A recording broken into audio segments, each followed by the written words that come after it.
20% মুসলমান ওয়াকথু করে কাটিয়ে দেয়। ওয়াকথু অর্থাৎ রোজার সময় ঢোক গিলতে হয় বলে মুখে থুতুটা সবসময় থু থু করে ফেলে। থুতু একটু শক্ত হয়ে গেলে তাই কফ বলে। কেউ কেউ আবার এই কফ নিয়ে কারবার করে, অর্থাৎ ওয়াকআপ। যারা সেয়ানা মুসলমান তারা ওই ওয়াকআপ সম্পত্তির কালোবাজারি করে বহু টাকা কামিয়ে নেয়। সে পার্সেন্টেজ খুব কম। মুসলিমদের জীবিকা নিয়ে দু কথা বলি। মুসলিমরা, তার আগে বলিনি, আমি শান্তনু হাজরা বলছি। আজকের বিষয় মুসলিমদের জীবিকা। মুসলিমরা এর আগে আমরা জ্ঞান হয়ে দেখছি দাঙ্গা যা হয়ে গেছে 47 সালে, তারপর থেকে দীর্ঘ কংগ্রেস ও সিপিএম আমল ছিল, ভালোই ছিল, হিন্দুদের সঙ্গে মিশে গিয়েছিল। কয়েকটা জায়গায় ডিফারেন্স ছিল। সে আগে কি সুন্দর দিন কাটাইতাম গানটার মতোই ছিল। কয়েকটা জায়গায় ডিফারেন্স ছিল, সেটা হচ্ছে গরুর মাংস খাওয়া। মুসলমানরা গরুর মাংস খেত, কিন্তু হিন্দুরা ব্যাপকভাবে আবার খেতে লাগলো। আর ওরা শুয়োরের মাংস ঘেন্না করে, হিন্দুরাও ঘেন্না করে, খায় না।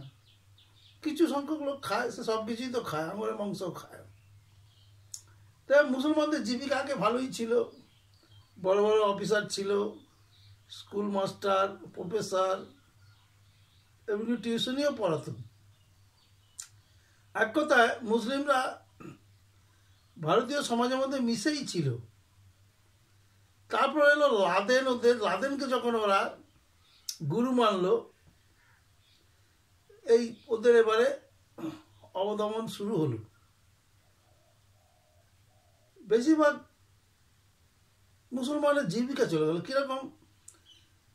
অশিক্ষায় ভরে গেল, লেখাপড়াটা ছেড়ে দিল, দিয়ে গুল তৈরি করতো, বাড়ি বাড়ি দিত। আর রাজমিস্ত্রি জোগাড়ে, ব্যাস প্রফেশন হয়ে গেল। হিন্দুরা যেরকম অনেকে জন্মসূত্রে একটা কর্ম পায়, যেমন পুরুতগিরি। যারা পৈতধারী গ্রামের ব্রাহ্মণ, লোকাল ব্রাহ্মণ, তারা পুজো করে 2 পয়সা কামায়। সে যে পয়সা হোক তারা তো কামায়। আর যারা পৈতধারী নয় তারা দূর দেশে চলে যায়, সেখানে গিয়ে ব্রাহ্মণ সাজে, গলায় পৈতে নিয়ে তারা পুজো টুজো করে সেখানে আবার রোজগার করে। আর মুসলিমদের ওইসব ব্যাপার নেই। মুসলিমরা তারপর কি করলো না, ডাকাতি, সন্ত্রাসী কাজকর্ম। একটা বিরাট অংশের মানুষ মেতে উঠল।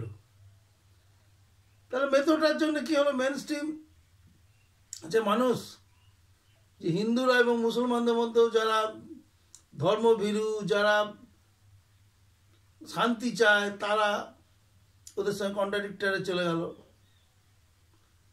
এইভাবে গোটা বিশ্বটাকে ওরা দুভাগে ভাগ করে নিল।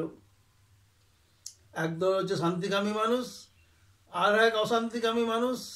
এই অশান্তিকামী মানুষের মধ্যে মুসলমানদের ধরা হলো, কিন্তু তা নয়। মাত্র 5% কি 3% মুসলমান দাঙ্গাবাজ, বাকিরা সবাই সুস্থ শান্তিতে আমার আপনার মধ্যে দিন কাটাতে চায়।